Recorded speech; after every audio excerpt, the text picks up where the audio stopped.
Have you ever considered that the most valuable maps aren't made of paper, but of wrinkles? They say time heals all wounds. But what if time also creates them? What if living long enough simply means collecting a greater arsenal of scars? That's what I used to believe, standing there in the doorway of that old bakery, the scent of cinnamon and regret swirling around me like a forgotten dream. The bakery belonged to my grandmother Evelyn, or it had belonged to her. Now it was mine. I'd inherited it reluctantly, a dusty, half-forgotten relic from a life I thought I'd escaped. I was a software engineer, a creature of logic and clean lines, not flour and frosting. But Evelyn, even in death, had a way of rearranging my plans. I hadn't spoken to Evelyn in years, not since the argument. A stupid, youthful rebellion fueled by arrogance and a desperate need to be different. I told her the bakery was a dead end, that she was wasting her life kneading dough when she could be anything else. She'd been hurt, terribly so, and I'd walked away, convinced I was right. Now, standing there, the silence of the bakery amplified my shame. The ovens were cold, the display cases empty, the air thick with ghosts of laughter and the sweet perfume of a life well lived, or at least a life lived on our own terms. I ran my fingers along the worn countertop, the wood smooth and cool beneath my touch.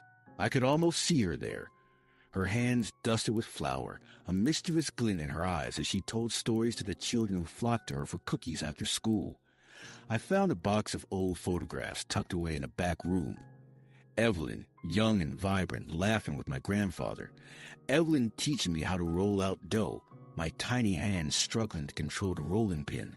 Evelyn, her face etched with lines of worry and love, holding me close after my parents divorced. Each photograph was a tiny, sharp shard of memory, piercing the armor I'd built around my heart. Why had I been so quick to dismiss her life, to judge her choices? What had I been so afraid of? I started to clean the bakery, a task I approached with the meticulous precision I usually reserve for coding. I scrubbed the counters, swept the floors, polished the display cases. With each swipe of the rag, I felt a layer of my own arrogance being stripped away. I found her recipe book, its pages stained with butter and jam, the handwritten notes faded, but still legible. I recognized her meticulous attention to detail, the way she always measured everything twice, the way she substituted vanilla extract for almond because my grandfather loved it more. It wasn't just recipes, it was culinary poetry. One recipe caught my eye, Evelyn's forgiveness fritters. The ingredients were simple, flour, milk, sugar, a pinch of cinnamon, but the instructions were oddly specific, mixed with a generous dose of patience. Fry until golden brown, allowing imperfections to add character. Serve with a warm heart and a willingness to let go. Let go. That was the key, wasn't it? Letting go of my own stubborn pride, my own self-righteous judgments. Letting go of the past not to forget it, but to learn from it. I decided to make the fritters. I hadn't baked anything in years, but as I measured and mixed, I felt a strange sense of peace settle over me. The familiar scent of cinnamon filled the air, chasing away the ghost of regret. The first batch was a disaster. They were misshapen and burnt on the outside, raw on the inside. I almost threw them away. But then I remembered Evelyn's instructions, allow imperfections to add character. I tried again, this time with more patience, more care. I watched the fritters, carefully as they sizzled in the hot oil, turning a beautiful golden brown. They weren't perfect, but they were good. I took a bite. The sweetness of the sugar, the warmth of the cinnamon, the slight tang of the milk, it was a taste of pure, unadulterated love, a taste of Evelyn. As I stood there, eating a slightly imperfect, but perfectly delicious fritter, a woman walked into the bakery. She was older, her face creased with wrinkles, her eyes filled with a kindness that reminded me of Evelyn. "Excuse me," she said, her voice a little raspy.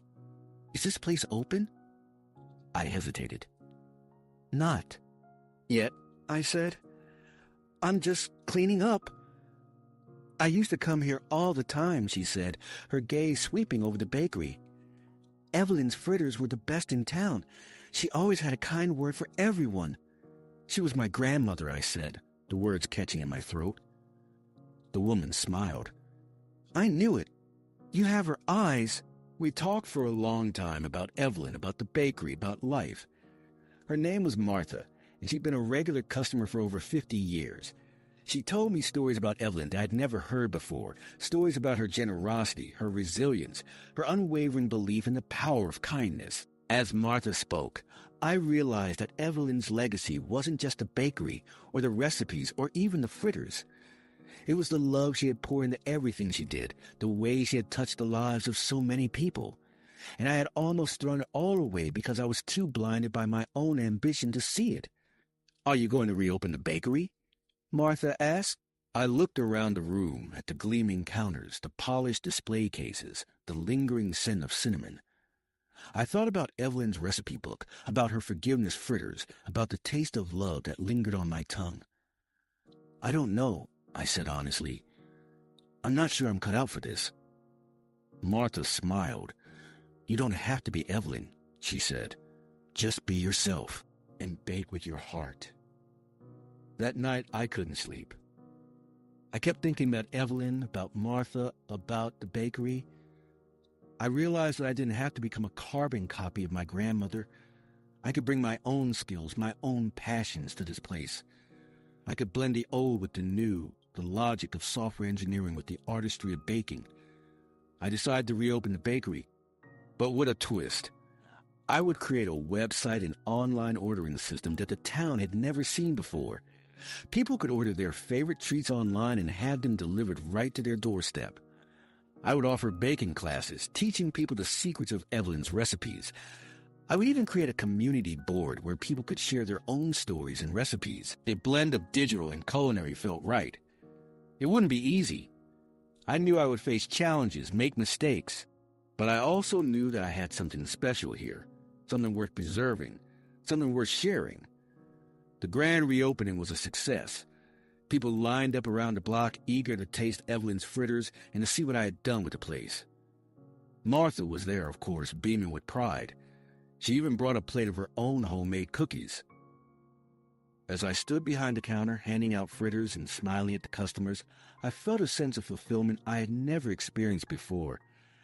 I wasn't just baking bread, I was baking love. I wasn't just running a business, I was carrying on a legacy.